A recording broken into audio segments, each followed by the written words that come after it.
마음에 시온의 대로가 있는 자. 아멘. 자, 오늘 말씀은 고라 자손의 시입니다. 고라 자손은 말 그대로 고라의 자손이죠. 누군지 잘 아시죠? 광야 시대 때 모세와 아론의 사촌이 되는 사람이 고라입니다. 그런데 모세와 아론을 향하여 반역하여 250명과 함께 그 반역에 앞장섰던 반역의 우두머리가 바로 고라입니다. 그 사건으로 말미암아 그 반역에 참여했던 모든 자들과 그 가족들이 땅이 열리고 벌어짐으로 말미암아 땅이 삼켜버리는 멸망되는 그런 일들을 경험하게 됩니다. 그런데 놀랍게도 고라의 아들들, 고라의 자식들은 그 멸망할 때 함께 멸망하지 않았어요. 왜냐하면 그 아버지 범죄에, 그 아버지 반역에 동참하지 않았기 때문에 그렇습니다. 이 고라 자손은 항상 시편에서도 우리가 잘 보듯이 언제나 고라 자손으로 일컬어집니다. 그 자체는 불명예스럽죠. 자신의 조상이 반역에 앞장섰던 우두머리니까 얼마나 불명예스럽겠어요. 그럼에도 불구하고 이들은 고라 자손으로 일컬음 받는 것에 있어서 부끄러움이 없었습니다. 오히려 감사함이 넘쳤죠.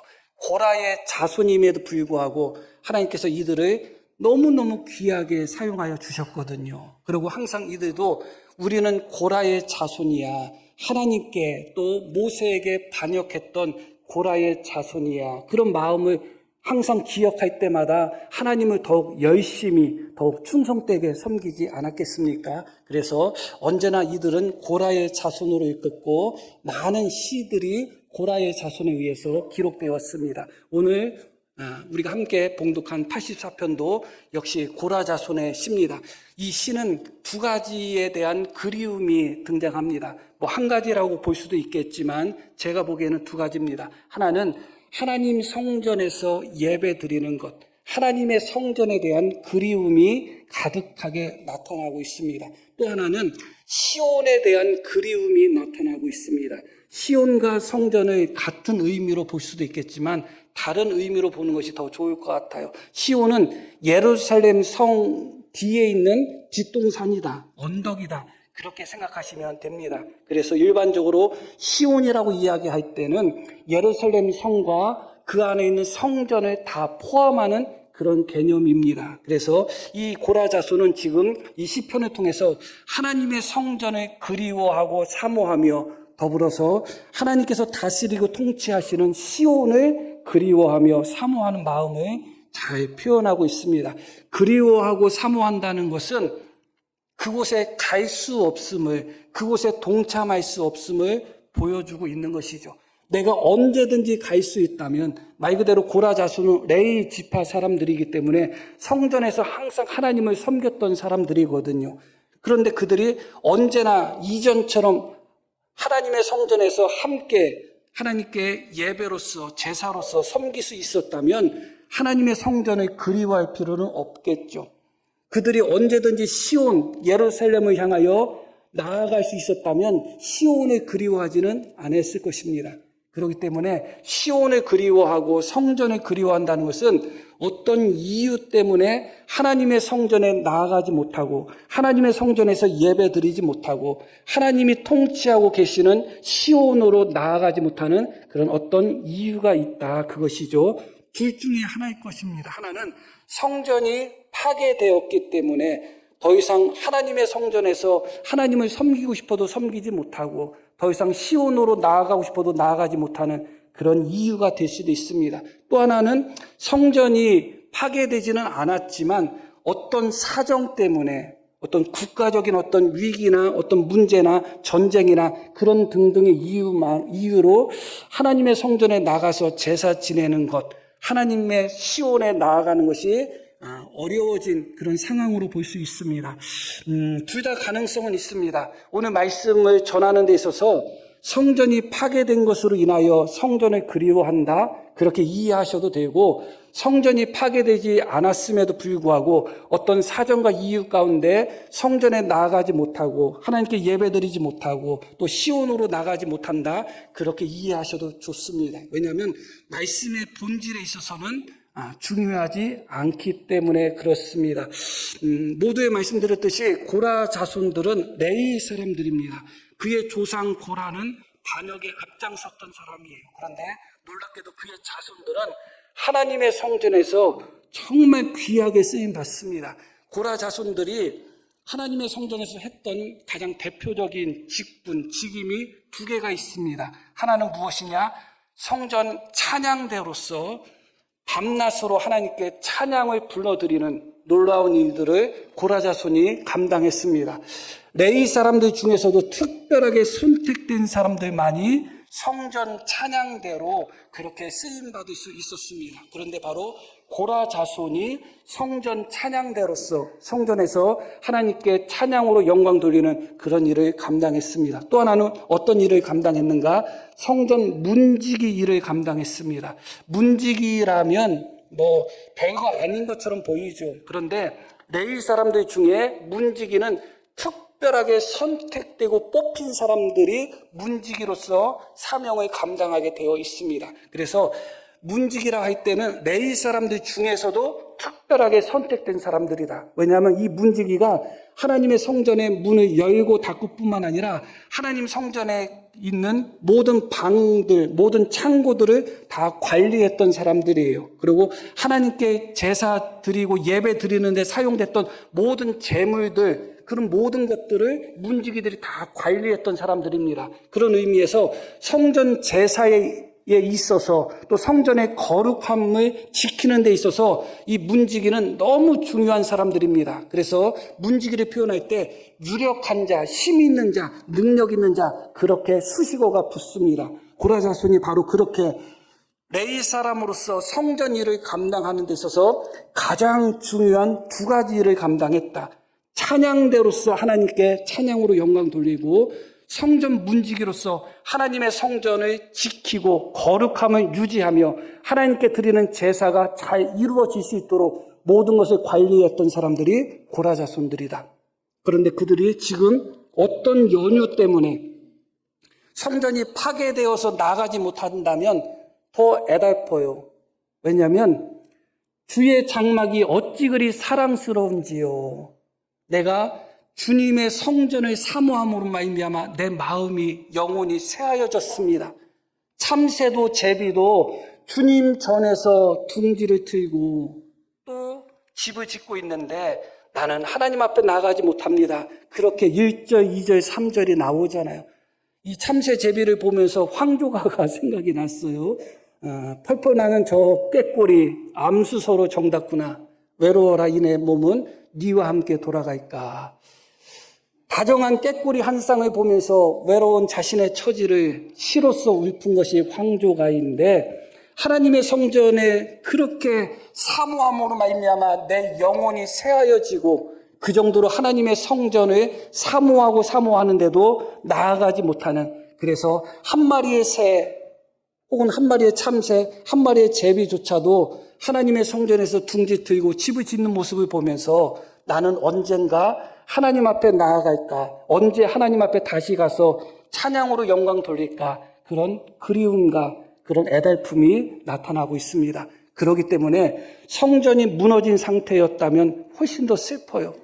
성전이 무너지지 않았다 할지라도 고라 자손은 그 조상의 반역에도 불구하고 하나님께서 레위 지파 중에 가장 존귀한 찬양대로서 또 문지기로서의 사명을 고라 자손들에게 주었기 때문에 이 고라 자손은 성전에서 하나님을 섬기는 것이 너무너무 큰 영광이고 감사하고 기쁨인데 어떤 연유 때문에 성전에 나아가지 못하게 되었다. 이 역시 슬프고 마음이 아픕니다.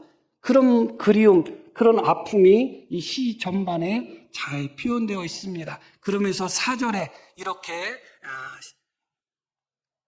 4절 보겠습니다. 이렇게 나옵니다. 주의 집에 사는 자들은 복이 있나니 이렇게 나옵니다. 주님의 집은 성전을 이야기하겠죠. 사는 자들은 복이 있다.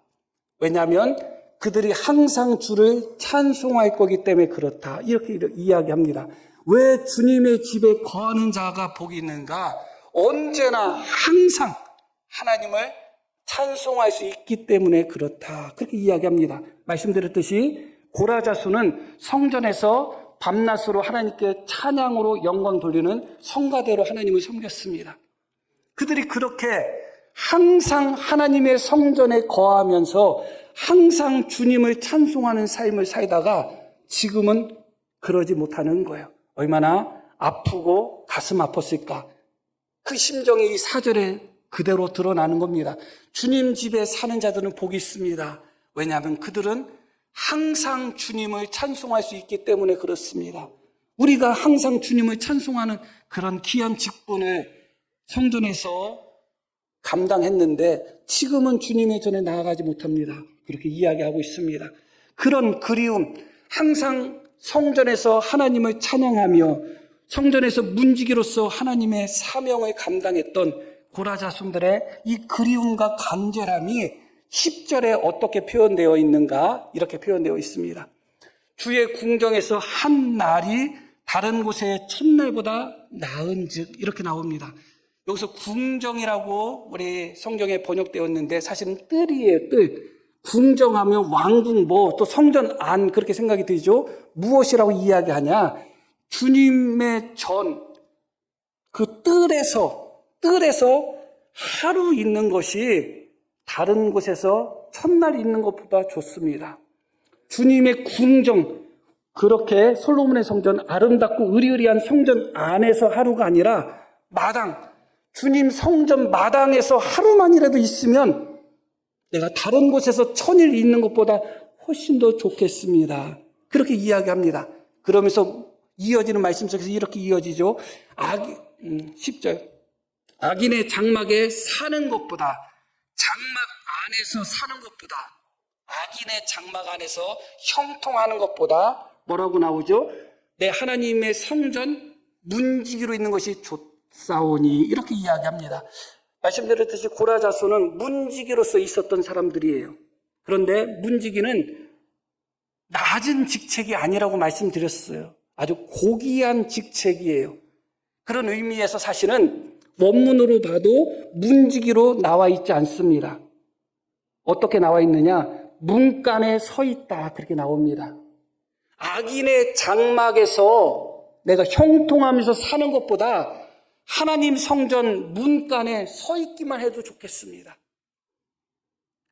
밤낮으로 하나님께 찬양으로 영광 돌렸던 고라자손이 찬양대로서 하나님의 성전 안에서 날마다 항상 하나님께 찬양을 드리지 못한다 할지라도 하루만이라도 하나님 마당에라도 하나님 뜰에라도 그곳에서 하루만이라도 있었으면 좋겠습니다. 그렇게 그리워하고 있습니다.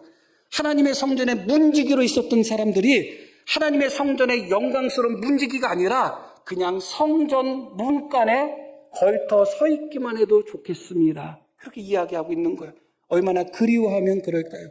지금은 실향민들이 거의 없죠. 북한에 고향을 둔 사람들이 거의 없을 것입니다. 물론 탈북민들은 북한에 고향을 두었겠죠. 그러나 정말 고향에 가족들을 다 두고 내려왔던 사람들의 슬픔과 아픔은 상상을 초월합니다. 그나마 함께 이 땅에 우리나라로 넘어온 사람들은 그래도 덜하지만 사랑하는 어머니, 아버지 혹은 사랑하는 아내, 자식들을 북한에 두고 내려온 분들은 평생 눈물로 사는 것이죠. 그분들의 소원은 뭐냐? 한 번만이라도 내 고향에 가봤으면 좋겠다. 한 번만이라도, 하루만이라도 그들이 내 사랑했던 그 가족들이 지금 어떻게 지내는지 한 번만이라도 봤으면 좋겠다 하는 마음을 품고 있습니다. 그런 마음이 여기에 담겨 있습니다. 하나님의 성전에서 날마다 찬양으로 영광 돌리며 문지기로서 날마다 성전을 지켰던 고라 자손들이지만 지금 하나님의 성전에 나아갈 수 없는 이 상황 속에서 하나님의 성전에서 예배드리지 못하고 찬송을 부르지 못하고 문지기로서 자신의 사명을 감당하지 못하는 이 상태에서 하루만이라도 하나님께 마음껏 찬양을 부르는 성가대가 아니라 할지라도 주님의 주님의 전의 뜰에서 하루만이라도 있으면 좋겠습니다. 하나님의 성전 문간에 그냥 서 있기만 해도 좋겠습니다. 그렇게 하나님께 예배드리며 성전에서 하나님을 섬겼던 그때를 이렇게 간절히 사모하고 있습니다.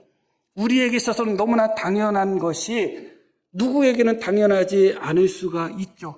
북한 실향민에 대해서 잠깐 말씀을 드렸는데 지금도 북한에는 지하교회라고 하는 믿는 자들이 있기는 있다고 합니다. 한 몇십만 명 정도 된다고 하는데 그것이 정확하게 집계가 되지 않죠. 왜냐하면 숨어서 예수님을 믿기 때문에 그렇습니다. 그리고 실제로 4, 5만 명 이상이 예수님을 믿다가 정치 수용소에 그렇게 수감되어 있거나 또 사형당한 사람들이 그렇게 많다고 합니다.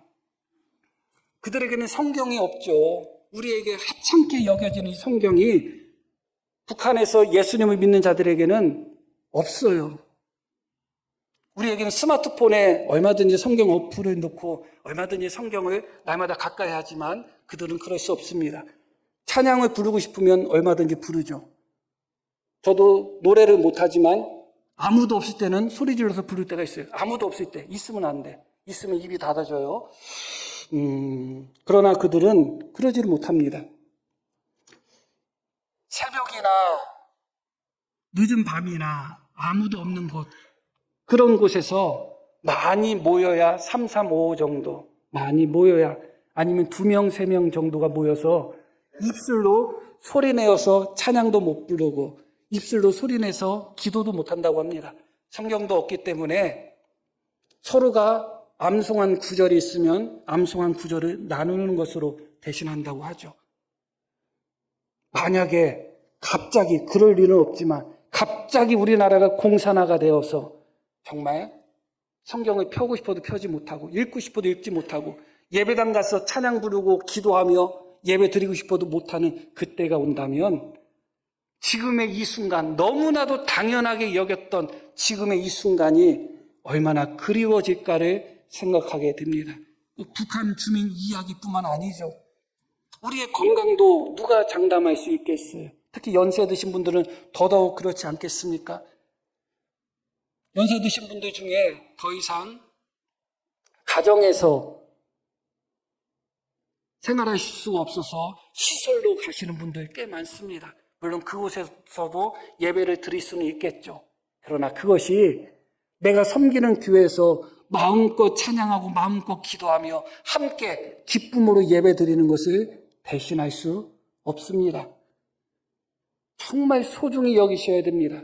하나님께 예배 드린다는 것이 얼마나 좋은 것이고 얼마나 귀한 것인지 소중히 여겨야 됩니다. 인간의 어리석음 중에 하나는 무엇이냐? 잃어버린 후에, 놓친 후에 그때 비로소 귀하다는 것을 알게 되는 것입니다. 놓친 고기는 언제나 크죠. 사실은 안 커. 그런데 놓치면 크게 느껴지는 거예요. 그때부터 소중하게 느껴지는 것입니다. 나를 좋아했던 남자들, 나를 좋아했던 여자들, 그 사람들을 다 뒤로 하고 지금의 남편과 아내를 만났잖아요. 아닌가요? 놓치고 나서 더 소중하다는 것을 느낄 때가 참 많습니다. 하나님 앞에 예배 드리는 것이 특히 그렇습니다. 우리가 얼마든지 큰 소리로 하나님께 기도하고 얼마든지 큰 소리로 하나님께 찬양하며 마음껏 함께 기도로서 예배로서 함께 할 수 있다는 것은 너무나 큰 은혜고 복인 것입니다. 우리가 그것을 깊이 깨닫기를 소망합니다. 하나님께 예배드리는 이 시간, 함께 찬양하고 함께 기도하는 이 시간을 정말 소중히 여기시기를 바랍니다. 하나님이 우리에게 주셨잖아요. 하나님이 기회를 주셨습니다. 웬만하다고 표현하면 목사로서 어떻게 보면 양심에 찔리지만 예배에 빠지지 마시고 한 번이라도 더 예배 드릴 수 있는 기회가 있으면 드리고 한 번이라도 더 기도할 수 있는 기회가 있으면 기도하시고 한 번이라도 더 섬길 수 있는 기회가 있을 때 그때 섬길 수 있는 우리 모두가 되기를 소망합니다. 이렇게 고라 자손들은 하나님의 성전, 특히 성전에서 하나님을 섬기고 예배드리는 그때를 그리워합니다. 그리고 또 하나는 무엇을 그리워하는가? 시온을 그리워합니다. 말씀드렸듯이 시온은 예루살렘 성과 예루살렘 성전이 있는 그 뒤쪽 언덕을 시온이라고 합니다. 그래서 시온이 훨씬 더 큰 개념이에요. 시온 안에 예루살렘이 있고 예루살렘 안에 예루살렘 성전이 있는 거예요. 그래서 시온과 성전을 같은 의미로 보기도 하지만 본문에서는 그렇지 않습니다. 시온은 하나님께서 통치하고 다스리는 곳을 의미합니다. 지금으로 우리가 이해한다면, 신약적으로 이해한다면 하나님이 계신 하늘 천성, 하늘 시온, 하나님 나라를 의미하는 것이죠. 그런 의미에서 시온을 그리워하고 사모하며 시온을 향하여 나아가는 그런 순례자의 그런 발걸음은 단지 하나님의 성전에 나가서 예배 드리고자 하는 그런 발걸음이 아니라 하나님 나라를 바라보면서 평생 천성을 바라보면서 믿음으로 하나님 나라를 나아가는 발걸음이다. 그렇게 이해할 수가 있습니다. 그렇게 시온에 대한 그리움이 5절부터 나옵니다. 이렇게 나옵니다. 5절 보면 주께 힘을 얻고 그 마음에 시온의 대로가 있는 자는 복이 있다. 시온의 대로라는 것은 그 마음의 시온의 대로라고 이야기하죠. 시온으로 나아가고자 하는 간절한 소망과 열망을 대로라고 표현하는 것입니다. 내가 주님 계신 시온으로 나아가야 되겠다. 내가 주님 계신 천국, 천성, 그것을 향하여 내가 믿음의 길을 내가 끝까지 포기하지 않고 나아가겠다. 그런 마음, 그것을 무엇이라고 표현한다고요? 마음의 시온의 대로다. 그렇게 표현합니다. 그러니까 마음의 열망이 대로처럼 그렇게 크다는 겁니다. 하나님께 나아가고자 하는 열망, 천국으로 가고자 하는 열망, 하나님이 계신 시온으로 나아가고자 하는 열망이 그 마음의 대로처럼 그렇게 간절하다, 그런 의미입니다. 그런데 앞에 뭐라고 나오냐? 주께 힘을 얻고라고 나오죠. 그러니까 이 신앙생활이라는 것은 끝까지 포기하지 않고, 끝까지 뒤돌아서지 않고, 끝까지 변치 않고, 내가 죽는 순간까지 하나님이 계신 그 시온까지 순례자로서 한 발짝 한 발짝 끝까지 걸어갈 수 있는 것은 내 마음의 시온의 대로, 내 마음의 간절한 열망, 결심, 결단만 가지고는 안 돼요. 주께 힘을 얻어야 된다. 이것은 무슨 의미예요? 하나님께서 도우셔야 된다는 거죠. 하나님께서 은혜를 베푸셔야 된다는 겁니다. 이 두 가지가 함께 순례자인 우리에게 요구되는 덕목이에요. 천성을 향하여 하나님이 계신 곳까지 우리가 믿음으로 전진할 때 이 두 가지가 있어야 돼요. 하나는 우리 마음속에 간절한 열망, 시온의 대로가 있어야 되고, 또 하나는 뭐요? 주님의 은혜가 있어야 되는 것입니다. 그렇게 주께 힘을 얻고 그 마음에 시온의 대로가 있는 자는 어떻다? 복이 있다 하면서 이어지는 말씀 계속 봅니다. 바로 그들이 주님께 힘을 얻고 그 마음에 시온의 대로가 있는 바로 그들이 눈물 골짜기로 지나갈 때에, 그렇게 나옵니다. 원래가 시온까지 가는 이 순례자의 여정은 눈물 골짜기입니다. 예수님께서도 말씀하셨죠. 좁은 길, 좁은 문으로 들어가라고 말씀하셨습니다. 믿음의 길은 넓은 길이 아니에요. 예수님을 믿고 길이 더 넓어져서 너무 신나고 너무 재밌고 너무 형통한 길이 믿음의 길이 아니에요. 믿음의 길은 그 문 자체가 좁아요. 그리고 그 길 자체가 좁고 협착합니다. 그게 믿음의 길이에요. 시온으로 가는 그 길이 마음에는 시온의 대로가 확 펼쳐져 있지만, 마음에는 시온의 대로가 펼쳐져 있지만 실제로 시온으로 가는 그들의 발걸음이 도달하고 지나가야 되는 곳은 눈물 골짜기다. 그게 신앙의 본질인 것입니다. 우리 마음속에는 하나님께 나아가고자 하는, 천국으로 가고자 하는, 믿음으로 승리하고자 하는 열망이 가득하고 마음에 시온의 대로가 펼쳐져 있지만 실제로 우리가 걸어가는 그 길은 눈물 골짜기고 좁은 길이고 좁은 문인 것입니다.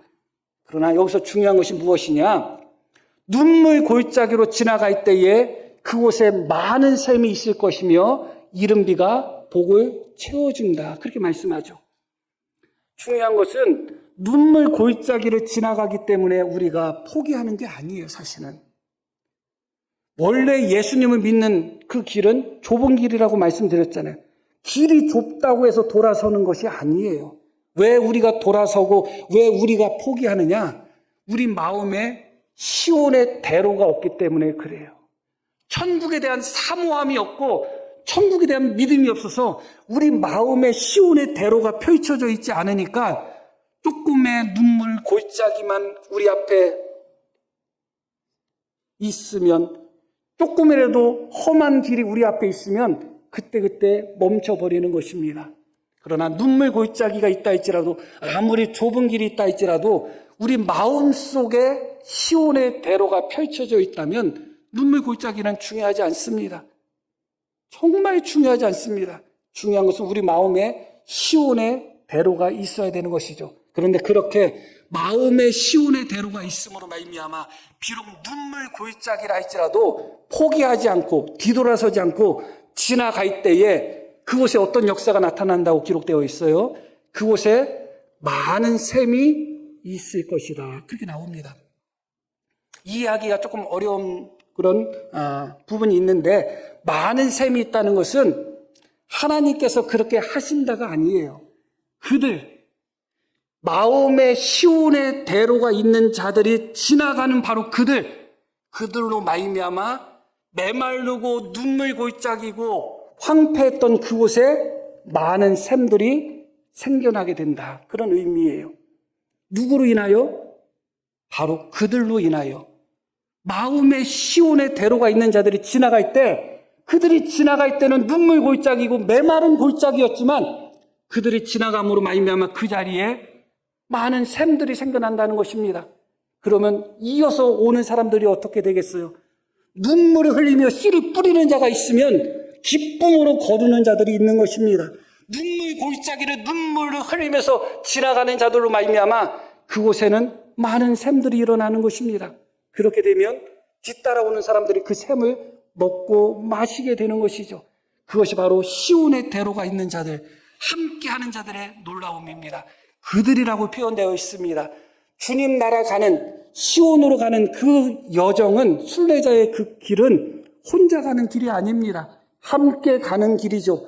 그렇게 그 마음에 시온의 대로가 있는 사람, 너, 나, 우리가 함께 갈 때 눈물 골짜기라 할지라도 메마른 땅이라 할지라도 그곳에 많은 샘이 터져나는 역사가 나타난다는 것입니다. 지금 우리의 삶이 어떤가요? 각자 다를 것입니다. 한 가정에서도 눈물의 골짜기를 눈물을 흘리며 지나가는 자로 말미암아 한 가정이 살아나는 역사들이 참 많습니다. 그래서 옛날 어른들이 자식을 많이 낳나 봐요. 하나만 잘 되라, 하나만 잘 되라. 하나만 잘 돼도 집안이 살아날 때가 많습니다. 우리 교회는 어떤가요? 지금 많은 샘이 지금 넘치는가요? 아니면 여전히 눈물 골짜기와 같은 어려운 순간에 우리가 함께 걸어가고 있나요? 우리가 지금 이 자리에 있는 우리가 함께 그 눈물 골짜기를 포기하지 않고 함께 걸어갈 때 그곳에 많은 샘이 넘칠 것입니다. 그러면 어떻게 될까요? 10년 후에, 20년 후에 이곳에서 신앙생활하는 우리의 후배들, 우리의 믿음의 후배들, 그들은 눈물 골짜기가 아니라 많은 샘물이 넘치는 놀라운 은혜의 현장 속에서 하나님을 믿을 것입니다. 우리가 그 길을 먼저 걸어가야 되는 것입니다. 눈물 골짜기라고 해서, 메마른 땅이라고 해서 우리가 포기하면 그 길을 누가 걸어가겠어요? 걸어갈 사람이 없습니다. 나 혼자 어떻게 걸어가요? 걸어가지 못합니다. 그러나 함께 우리가 시온의 대로를 마음에 품고, 비록 눈물 골짜기, 메마른 골짜기, 악을 골짜기라 할지라도 우리가 그곳을 함께 지나갈 때 그곳에는 많은 샘들이 일어나게 된다는 놀라운 역사가 나타나는 것이죠. 그러고 그것으로 끝나는 게 아니에요. 뭐라고 나옵니까? 이른 비가 복을 채워주신다. 이 복으로, 이른 비를 통해서 복으로 채워주시는 분이 누구예요? 하나님이시죠. 눈물 골짜기를 샘으로 일어나게 도록 만드는 자들은 시온의 대로로 가는 우리입니다. 샘은 땅에서 솟아나고 비는 하늘에서 내리는 것입니다. 그렇게 믿는 자들이 눈물 골짜기로 걸어갈 때 하나님이 가만히 계시지 않습니다. 그들로 말미암아 땅은 샘이 솟아나고 하늘에서는 비가 내림으로 말미암아 복으로 가득 채울 것이다. 복으로 가득 채울 것이라고 합니다. 때로는 샘하고 다른 개념이지만 우리가 앞서가면서 좀 파놔야지. 하나님이 비를 내리실 때 파는데 하나님이 부어주시는 은혜의 물이 고이지 않겠어요?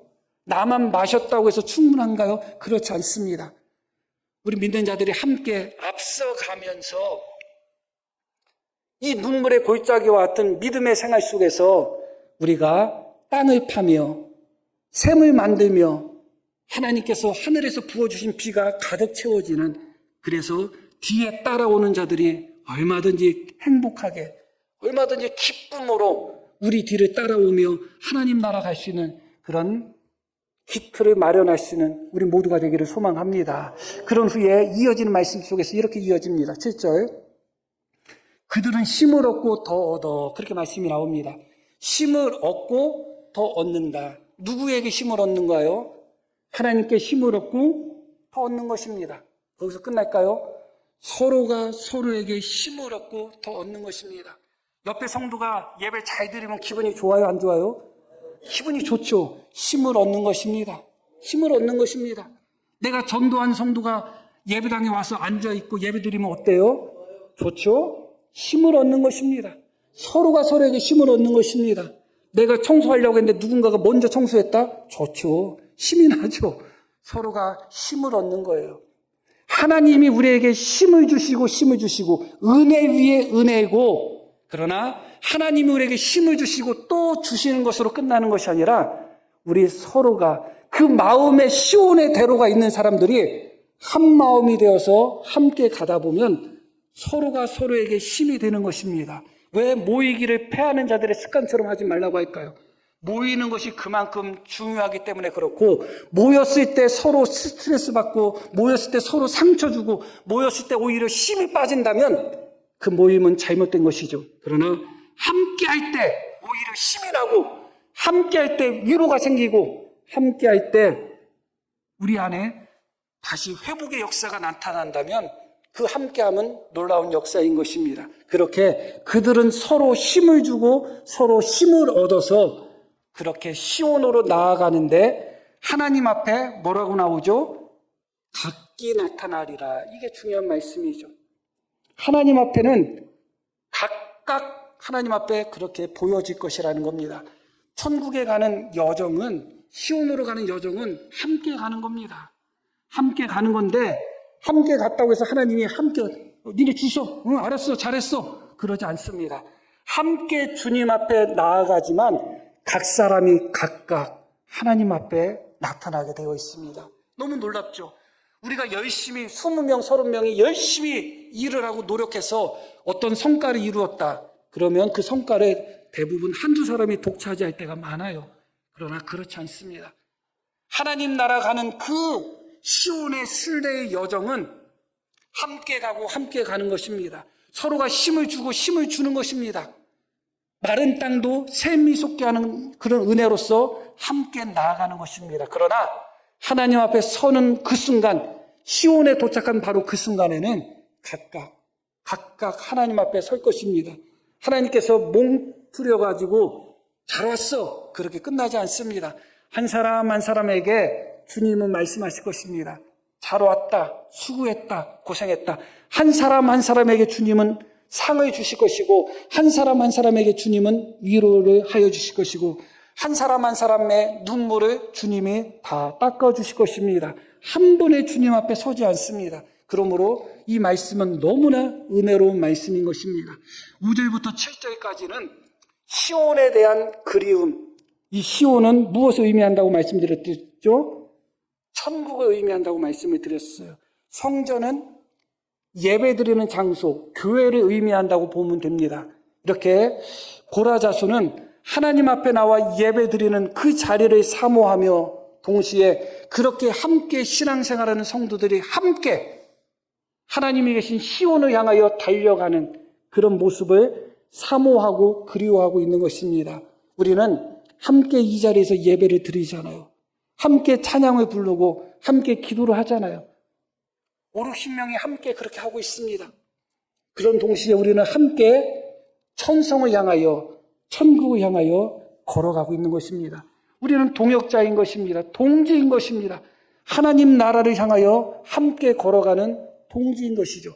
그런 우리가 걸어갈 때 우리 앞에 눈물 골짜기가 펼쳐진다 할지라도, 메마른 골짜기, 악의 골짜기가 펼쳐진다 할지라도 우리가 함께 서로가 서로에게 위로가 되고 서로가 서로에게 힘이 됨으로 말미암아 함께 나아감으로 말미암아 우리 교회 앞에 있는 눈물 골짜기가 우리 교회 앞에 혹시 있다 할지라도 그 눈물의 골짜기가 많은 샘으로 변화받는 놀라운 역사를 우리가 함께 만들어가기를 소망합니다. 자, 우리 들으신 말씀 기억하며 함께 기도하시겠습니다.